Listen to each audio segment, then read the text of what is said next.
Wednesday nights on NBC, everybody knows what that means. It's all about Chicago. I'm so excited for the big return this fall. I'm talking with Hanako Greensmith, Jesse Schramm, Leroyce Hawkins. So, Hanako, let's start with you. What do we need to remember to get ready for these new seasons?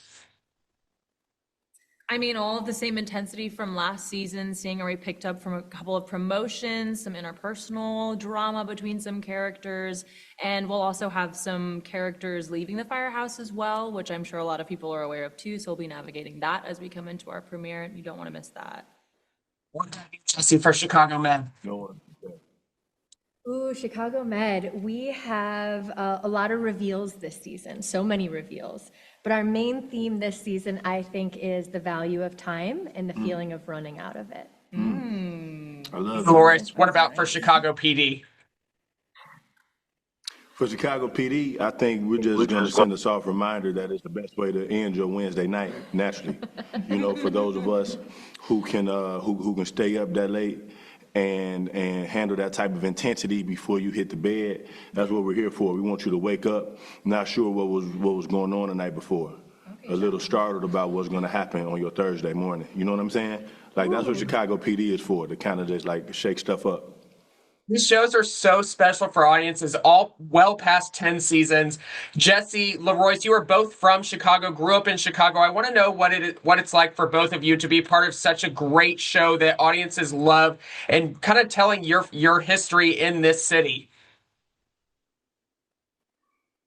You take it, Jesse Schramm.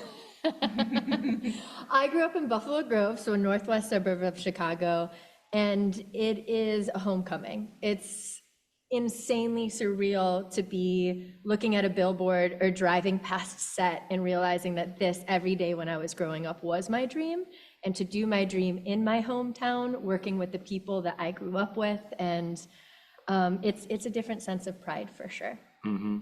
And I feel very similar. When you talk about that sense of pride, I can only imagine how the Bulls felt in the 90s. And there's this energy that attracts a lot of attention and positive traffic towards Chicago that makes people want to think about Chicago. And I think One Chicago, as TV shows, does something pretty similar, right? Where it's if you're a fan of the shows, you become a fan of the city, and being from this city attaches that pride to it that we definitely appreciate. And the city loves the shows as well, which makes it that much better.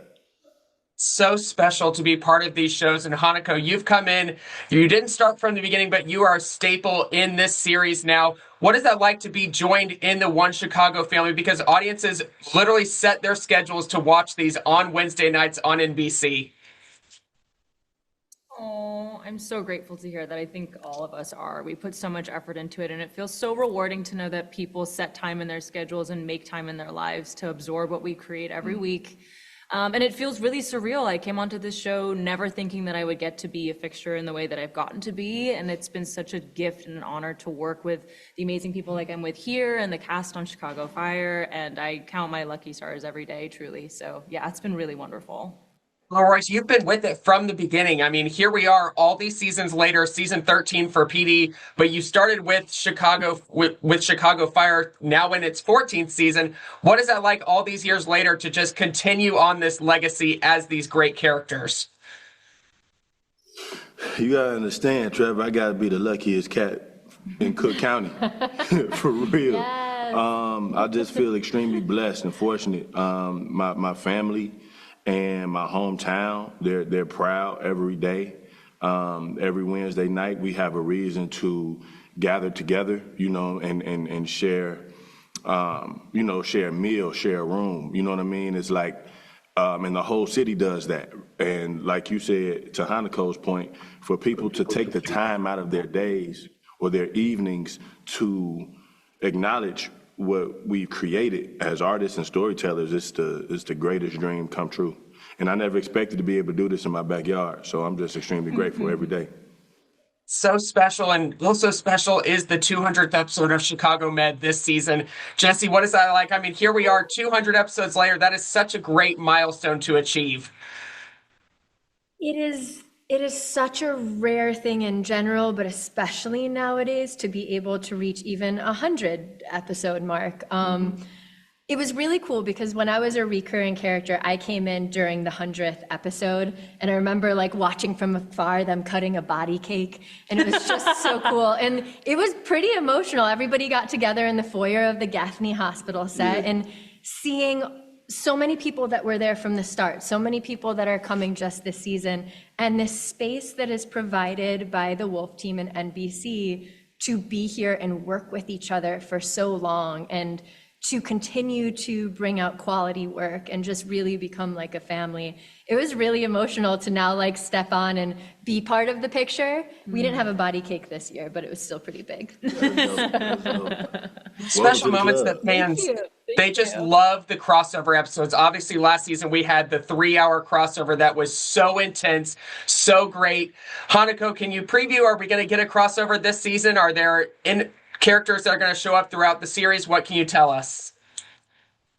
I can't say or deny yay or nay that we will be doing a 3-show crossover, but I know that already we definitely have some overlap for at least some characters going to and fro between the shows, so you definitely have that to look forward to. But I know the three of us really enjoyed all working together. You don't often get the opportunity to work with one another on such a large scale, so getting to do that again would be so much fun and such an honor. So fingers crossed, we'll see. Fingers crossed as an audience member. And Leroyce, this is obviously fans cannot get enough of the One Chicago storyline, but here now they have the opportunity to continue it with the podcast that comes out on Thursdays. What can you kind of talk to us about so audiences can know they can keep getting more behind the scenes info?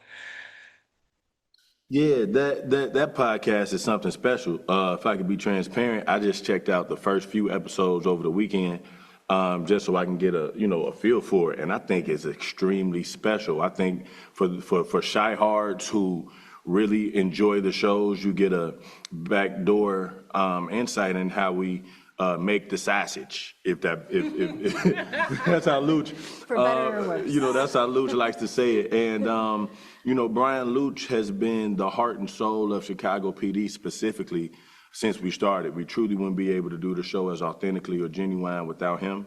And I think that energy kind of permeates to the rest of the shows. And so the way that he's able to unpack conversation and like character development and analysis and just storytelling with everybody involved from all of the shows, I think it'd just be great for the average fan. And if you're not the average fan, I think you become a fan and you want to check out these stories. And so I'm very excited about the podcast, and hopefully it adds value moving forward to what we're doing. Certainly does. We are so back for One Chicago Wednesday nights on NBC, streaming the next day on Peacock. Hanako, Jesse, Leroyce, thank you all so much. Thank you, Trevor. Thank you, Trevor.